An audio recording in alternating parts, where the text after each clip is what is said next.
Have you ever wondered why some women live alone? No boyfriend, no partner, not even seeming like they're looking for one. The answer isn't loneliness, lack of options, or heartbreak. It lies in something more uncomfortable, more unsettling, something that deconstructs everything we were taught about a woman's role. Because when a woman chooses to be alone, she isn't getting lost, she's finding herself. And that kind of self-discovery doesn't come with applause, likes, or company. It comes with silence, strength, and a kind of freedom most people still don't understand. No, she's not lonely, she's selective, she's not cold, she just got tired of burning for people who never wanted to feel the warmth. There's something profoundly threatening about a woman who doesn't need a relationship to feel whole. Because that shatters the logic of control, dismantles the myth of emotional dependency, and reveals a brutal truth. Most men don't know what to do with a woman who doesn't need saving. And most women are still learning to recognize themselves in that silent, yet deafening mirror of power. Carl Jung once said that everything we deny in ourselves becomes part of our shadow. And many of these single women are actually a reflection of the collective shadow. They are what many dream of becoming, but few have the courage to embody. They don't scream for love. They whisper their choices. They don't put themselves on display to attract attention. They retreat to preserve themselves. They're less interested in charming princes and more in their own peace. And that makes people uncomfortable, because while the world demands urgency to be with someone, these women have discovered the power of being with themselves. The woman who lives alone without a boyfriend isn't lost. She's operating on a different level. A level where nothing is begged for, it's chosen. Where approval isn't needed, presence is enough. And maybe that's why she sparks so much criticism, so much judgment, so many attempts to label or explain her. But what many still don't understand is that behind her apparent absence is a presence that fills, that transcends, that challenges the emotional status quo. She doesn't want just any kind of love, she wants something that doesn't shrink her. And until that comes along, she stands strong, whole, complete. Maybe you don't get it right now. Maybe you think it's exaggeration, pride, or emotional damage in disguise. But deep down, way deep down, there's a question inside you, a quiet one that pulses even when you try to ignore it. What if that silent path is actually the only one that leads to the most important kind of love? The one that starts with you. The silence that surrounds a woman who lives alone is not emptiness. It's a sanctuary. And those who don't understand the value of that space often call her cold, distant, or even arrogant. But what few people see is that she didn't build that fortress to shut the world out. She built it to not lose herself. Carl Jung also said that everything we don't face in ourselves, we end up projecting onto others. And maybe that's why so many women still confuse solitude with absence, when in reality, it can be the fertile ground for self-discovery. While most people look to fill themselves through external connections, this woman turned her gaze inward. And there, in the vastness of her own unconscious, she faced the ghosts she avoided for years. Childhood wounds, unspoken abandonments, attachments disguised as love. Her decision to be alone didn't come from an open wound, but from a scar that finally healed. She didn't stop believing in love, she just stopped accepting what others called love when it only made her feel smaller. This woman knows chaos. She's loved until she lost herself. She's given too much. She's begged for crumbs that never should have been offered in the first place. But at some point, she woke up. And that awakening wasn't sudden. It was a series of disappointments that stopped hurting and started teaching. What you see now isn't coldness, it's emotional maturity. And maturity is scary because it demands presence, depth, and truth. She doesn't want just any company, she wants reciprocity. She's no longer attracted to promises but to real presence. So maybe that's why she seems unreachable to many. Because she doesn't want to be saved, she wants to be seen. And that takes more than charm or sweet words. It takes courage to dive into the depths where few dare to go. And that's where many give up, not because she's difficult, but because she's whole. And when a woman becomes whole, she awakens two extremes in the world: admiration and fear. Admiration from those who are also seeking that wholeness, fear from those who still live in halves, waiting for someone else to make them feel complete. She doesn't want to complete anyone. She wants to overflow alongside someone who has also found themselves. Until then, she remains alone, not by fate's whim, but out of loyalty to her own soul. This woman isn't hiding, she's protecting herself. There's a vast difference between isolating and preserving oneself, but the world doesn't easily accept a woman like this, a world that still preaches happily ever after, only exists in pairs, a world that distrusts those without a partner, as if that were a sign of failure. Carl Jung once said that where convention rules, there's little room for authenticity. And this woman doesn't live by convention, she lives by essence. She hears phrases like, "You're too picky," "You should be more open," "Nobody's perfect." And she smiles. A calm, steady, almost ironic smile, because she knows what many call picky is simply the bare minimum. The minimum it took her decades to realize she deserves. She's not looking for perfection, she's looking for someone mature enough to love without destroying. Someone who's done the inner work she has already faced. And let's be honest, that's not something you find on just any street corner. The discomfort she causes isn't in what she says, it's in what she represents. She's living proof that it's possible to be happy without depending on anyone else. And that tears masks off. Men who feed on female insecurity feel threatened. Women still trapped in the need for approval feel judged. But she isn't here to confront anyone, she's just being. And the authenticity of someone who has freed herself is by itself a brutal mirror to those still living in chains. This woman isn't in a hurry. She doesn't need to rush things to please anyone. She respects her own pace, and for that she stirs a silent fury in a society that wants everything now. She wants depth while the world chases distractions. She wants presence while the world offers only shallow availability. She longs for soul-level bonds while everyone else is trying to look interesting on the next Instagram story. And when she says no, it's not a game, it's truth. When she walks away, it's not drama, it's self-defense. When she chooses to stay home instead of going out with someone empty, it's not arrogance, it's clarity. And that clarity, earned through pain and surrender, is her greatest revolution. Because she doesn't live to please, she lives to be. And that simple act, being, is what makes her so dangerous to the system. Perhaps what unsettles people most about this woman isn't her solitude, it's the peace she's found within herself. Carl Jung taught that those who look outward dream, but those who look inward awaken.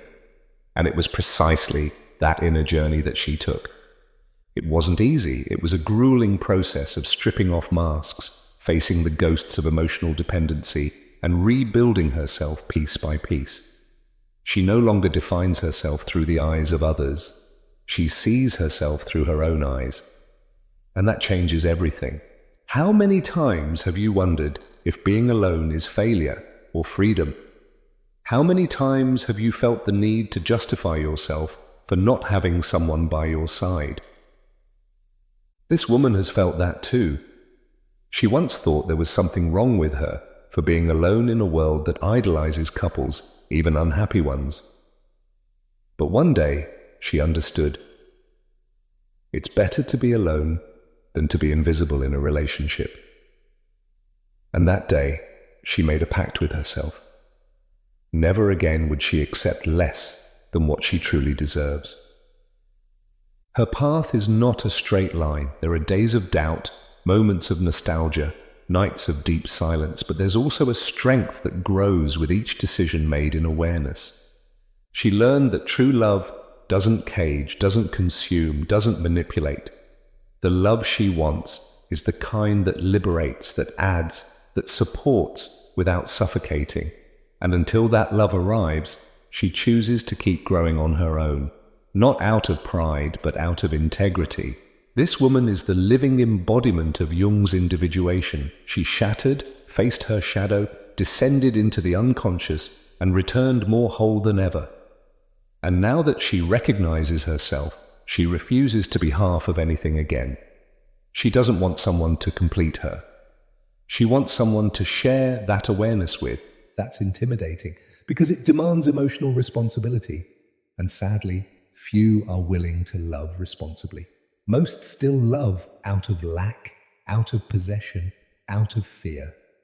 And if she walks alone today, it's because every step echoes with learning. Every no she gives is an act of self-respect. Every absence she imposes is a reminder that love should never be begged for. She no longer needs to prove anything to anyone. And that certainty, born from the deepest part of her soul, transforms everything around her. Because a woman who has rediscovered herself becomes dangerous, not because of her weapons, but because of her clarity. The woman who lives alone without a boyfriend is not the same woman who once begged to be loved. Something inside her broke, and it was precisely that break that set her free. Because sometimes, only in collapse does the soul find its new form. Carl Jung used to say that the tree that grows to heaven must also have roots that reach down to hell. And that's exactly what she lived through.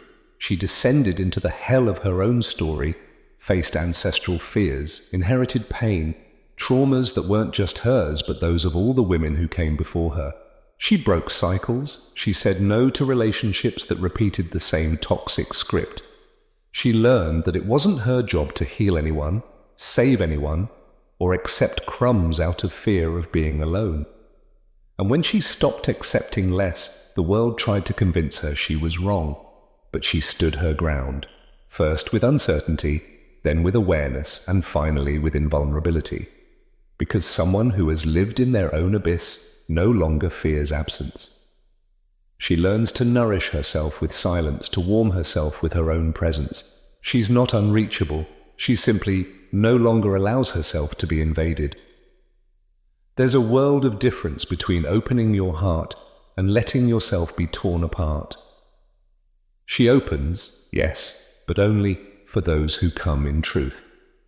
Not with rehearsed speeches or empty promises. She's seen enough to tell the difference between presence and performance. Her intuition has become sharp. Her energy is a filter. She can sense from afar what lacks depth, and she doesn't hesitate to walk away. Her transformation isn't superficial. It's archetypal.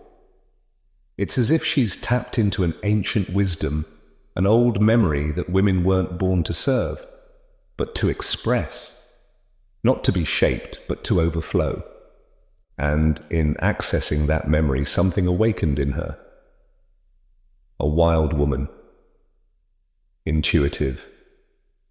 Emotionally sovereign. A woman who, though alone, is far from lost.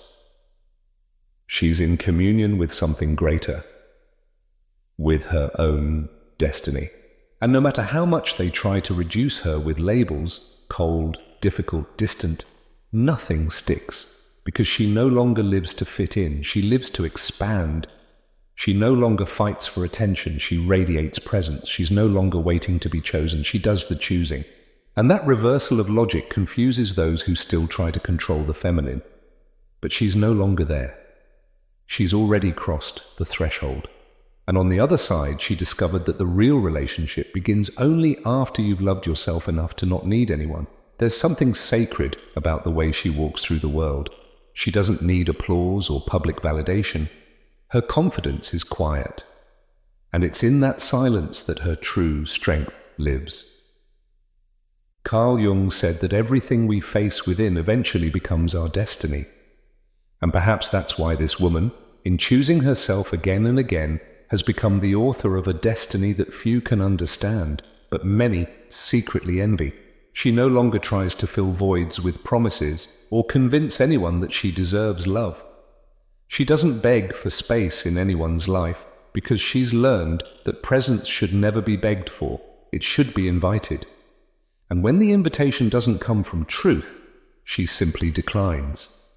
She doesn't react with anger or bitterness. She steps away with the dignity of someone who's gotten lost too many times to let the same wound happen again. What few people understand is that this woman still longs for love. She still wants to be held, touched, chosen.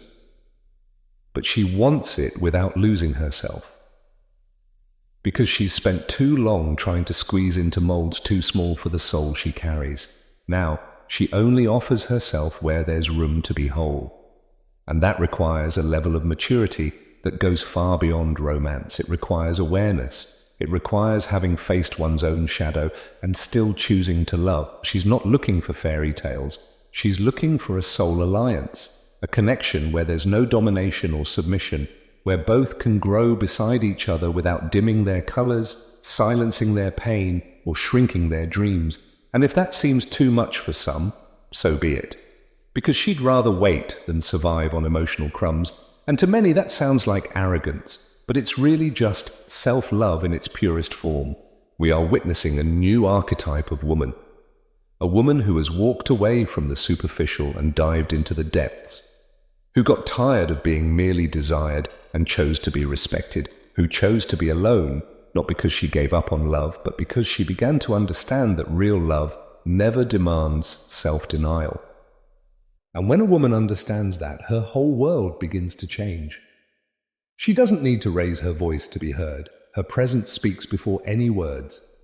Wherever she goes, the energy shifts, like something in the room realigns subtly but unmistakably. This isn't mysticism, it's energy. It's the weight of someone who has already faced the most brutal inner wars and chose to return in peace. Not because she conquered all her fears, but because she learned to live with them without being defeated. Carl Jung would say she found wholeness not by eliminating opposites, but by integrating them. This woman doesn't reject love. She's simply learned not to submit to unbalanced relationships where one must dim so the other can shine. She longs to love, but in a love where her essence doesn't need to be edited. A love where she can be both shadow and light, laughter and tears, silence and storm. Because she realized that those who only love the pretty parts haven't yet learned what love truly is. And those who demand constant sweetness still don't understand the beauty of bitterness, so necessary for growth. She's too whole to settle for halves, too free to accept prisons disguised as care, too sensitive to endure shallow bonds, and at the same time strong enough to keep choosing this path. Even when it hurts, even when it's lonely, even when it's misunderstood. That is the journey of an awakened soul, giving up instant validation in exchange for deeper truth. Deep down, the world fears women like her. Women who don't need, women who don't bow, women who refuse to be molded because they challenge invisible structures, question old patterns, and break silent emotional contracts that once said a woman only has worth if she is with someone.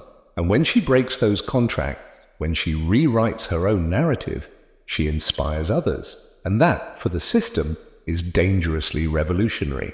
So she continues, sometimes with tears in her eyes, sometimes with her chest held high, but always with her feet firmly on the ground, because now she knows she's not alone. She's with herself. And after everything she's lived through, that is more than enough. The love that comes after that won't be salvation. It will be celebration. It won't come to fill her. It will come to overflow. When a woman chooses to walk alone, the world rushes to convince her she's making a mistake. But deep down, she feels something aligning within her. It's not pride or rebellion. It's a rare kind of wisdom that can only be born in silence. The same wisdom Jung called individuation, the process of becoming fully who you are, without masks, without compromise. And when that happens, nothing outside her has more power than the truth that pulses inside her chest. That truth doesn't need to shout. It can show itself in the way she quietly closes a door without resentment, in how she withdraws when the environment no longer nourishes her, in the way she smiles in peace, even with no one by her side. Because she discovered that being alone is not a punishment, it's a vow of loyalty to her own soul. And the soul of an awakened woman does not submit, does not dim, does not beg. It simply is. And that is enough. The world will keep trying to tell her she's missing something. It will keep offering distractions, plastic princes, love made for display. But she's already seen behind the curtain. She's already understood. It's not about finding someone. It's about never losing yourself again. And when that realization blooms, everything changes. Desire becomes discernment. Lack becomes choice. Waiting becomes a path. And what once hurt now teaches. What once bound now sets free. You can feel it deep inside. That stirring, that spark. Maybe it's a memory, an old wound, a nostalgia that never made sense. Maybe it's the image of a woman you once knew, or the woman you've become. In either case, something within you is asking to be seen more clearly, something that no longer fits in old molds, something that, if you let it, could completely transform how you relate to love, to others, and most importantly, to yourself. That woman who lives alone is more than just someone who doesn't fit the mold. She is a living symbol of emotional freedom, a reminder that it's possible to rebuild without hurry, without fear, and without needing to prove anything to anyone. She doesn't walk ahead of anyone, but she doesn't follow either. She carves her own path, unique, inviolable. And along that journey, she lights little fires for others who are waking up too. If something inside you was touched by this story, maybe it's because, deep down, you too are ready for a new kind of love. A love that begins with reconciliation with yourself. A love that feeds on silence, presence, and truth. A love that can't be negotiated, begged for, or disguised. And if that love hasn't come yet, maybe it's because you first needed to become the woman who no longer accepts less than she deserves. And if this message found you at the right moment, or awakened someone you forgot was living inside you, then I invite you not to keep it to yourself. Share this video with other women who need to remember their own strength. Like it, comment, and subscribe to this channel. Not out of impulse, but out of choice. Because when something touches the soul, the least we can do is let it keep resonating within us and through us.